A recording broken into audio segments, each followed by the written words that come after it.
ফের বাংলাদেশি দুষ্কৃতীদের হাতে আক্রান্ত বিএসএফ। দক্ষিণ দিনাজপুরে গঙ্গারামপুরে মল্লিকপুর সীমান্তে উত্তেজনা। বিএসএফ এর গুলিতে আহত এক পাচারকারী, পাল্টা হামলায় জখম বিএসএফ জওয়ান। বিএসএফ জওয়ানের রাইফেল ছিনিয়ে নেওয়ার চেষ্টা।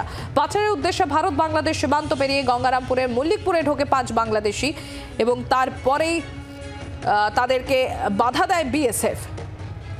পিয়ালি মিত্র আমাদের প্রতিনিধি রয়েছেন আমাদের সঙ্গে। পিয়ালি, আবারও সেই সীমান্তে উত্তেজনা এবং এবার আক্রান্ত বিএসএফ। একেবারে দেখো, আরো একবার জওয়ান আক্রান্ত হয়েছে এবং গত কয়েক মাস ধরে কিন্তু এই ধরনের একাধিক ঘটনা সামনে এসেছে।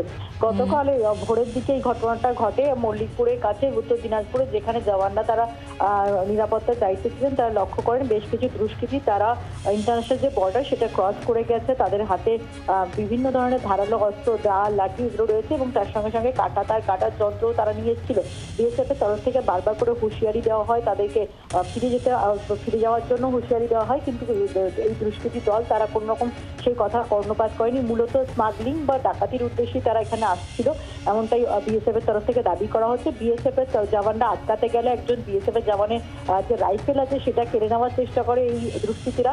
এমনকি বিএসএফ এর জওয়ানরা বাধা দিতে গেলে তাকে ধারালো অস্ত্র দিয়ে আঘাত করে এবং আত্মরক্ষার্থে বিএসএফ এর তরফ থেকে 1 রাউন্ড গুলি চালানো হয় এবং তাতে একজন বাংলাদেশি দুষ্কৃতী আহত হয়েছে। এবং এই ধরনের ঘটনা রিপিটেডলি হচ্ছে। তুমি জানো 16 তারিখ থেকে দিল্লিতে ডিজি লেভেলের বৈঠক রয়েছে বিএসএফ এবং বিজিবি। এই সমস্ত বিষয়গুলো কিন্তু বিএসএফ এর তরফ থেকে তুলে ধরা হবে। ধন্যবাদ পিয়ালি। প্রাক্তন সেনাকর্তা কর্নেল বাবুল চন্দ্রের সঙ্গে আমরা কথা বলেছিলাম, শোনাবো আপনাদের। এরকম একটা সিচুয়েশন তো আগে ছিল না, তখন এরকম অ্যাক্টিভ ফায়ারিং হতো না, পিসফুলি সবকিছু নেগোশিয়েট হয়ে যেত।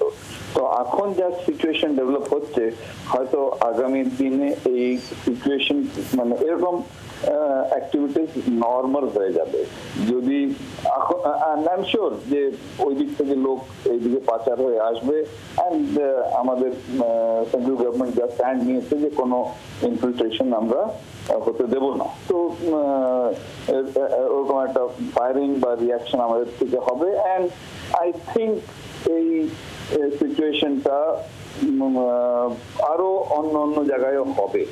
তো মেবি আগের সিচুয়েশন থেকে এখন বিএসএফ লেসন নিয়ে এখন তারা অ্যাডিকুয়েট প্রিকশন নেবে যে এরকম ইনজুরি না হয়।